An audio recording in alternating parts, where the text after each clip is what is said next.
Hi. See this smile on my face? It's not just because it's a 60-degree day in Maine after a crazy hard winter. It's because I finally finished my book and I'm so thrilled and frankly shocked that I made it this far. I wanted to take a minute and celebrate with you and thank you um, on this day, because this is the day that I committed to send a finished manuscript to an editor down in New York City who is going to be working her magic on it. But what I'm sending her is a finished manuscript, and it looks like this. And I draw your attention to the date on the bottom. See that date?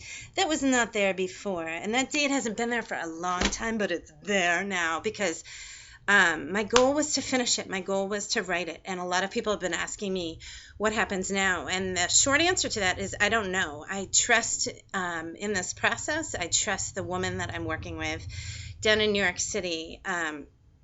I've never done anything that I don't share, so it's coming and it's going to be printed and it's going to be a book somehow, but it's written. And so today I wanted to really celebrate with you and to thank you for all of your support. So the book itself is called Unabashed, Stories of a Graceful Pirate, and it's about 300 pages as it is right now in single space. And I've formatted it for the editor, which is actually puts it at 400 pages, which is probably more than I need, but she'll take care of all that. But it's a collection of stories, 65 stories to be exact, where I sort of approach this concept of balance. You know, that conversation of balance that many of us are talking about and wanting it and hungry and how do you get it and what does it mean and when will I have it? I've come to appreciate over the past 10 years in my own life and working with my clients that what I mean when I'm talking about balance, I think it's about the masculine and the feminine energy inside ourselves. And so I used myself as a guinea pig in this book and laid it all out there. And so I started with the masculine energy in myself because that is what I'm most familiar with. That is frankly what I identify with the most. And I talked about how I have participated in denying that part of myself, shaming that part of myself, discounting it, dismissing it, shrinking from it, playing small, when in fact it's my favorite. It represents some of the favorite parts of myself, that energy, my competition, my drive, my ambition, my directness, my presence, all of that sort of stuff. So I spend time examining what that feminine energy is in me. And then when I'm done with that, I move on to the feminine energy. And what does that mean to me? Not what I've been told or what I'm supposed to want, but really what do I believe that is? Because ultimately, I think that's what I've been hungry for in my life. And I feel like I've been driving a van that has 2 tanks of gas. You know, those really cool vans where you can flip the switch and you've got an auxiliary gas tank. But it's like I've only been driving with a masculine energy. And every now and then when that runs out, I'll flip the switch over to the feminine energy and I'll hobble down the road to get to the next exit like I'm riding on a donut tire. But then as soon as I fill it back up again, I flip it back over. And I don't think I need to do that. I think there's so much more for me and consequently for us if I can understand and access and value the feminine energy in me. And that starts with getting clear on what it is, which I did.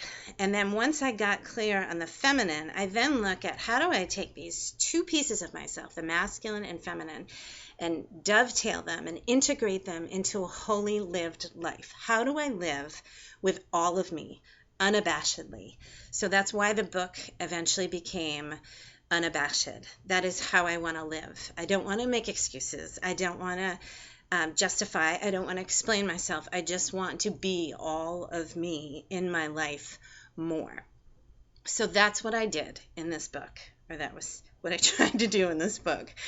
And I'm really, really proud of it.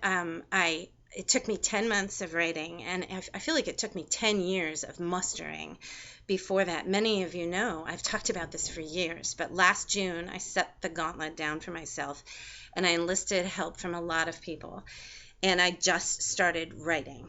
And 10 months later, I have a manuscript, and I am so proud of it. It is the hardest thing I have ever done, and that includes giving birth to two 10-pound baby boys without any drugs. So that's saying something. And I have a lot of respect for writers as a result of that, which means that I have respect for myself because I now see myself as the writer I am. So thank you for your support, whether I know you or not. I have felt so held throughout this whole process. People have asked me how my book is coming. They have told me they want to order the book in advance of it even being written. They've asked me about it. They've cheered me on. They've encouraged me. They've told me I'm not crazy. They've told me I'm onto something. And I have literally felt people behind me just holding me up or pushing me forward or, just giving me a hug when I needed one. So thank you, because I could not have done it without you. And I can't wait to get this in your hands. But I just wanted to celebrate today because it feels like a special day. And I love to celebrate special days. So thank you, thank you, thank you. I'll keep you posted. But thank you.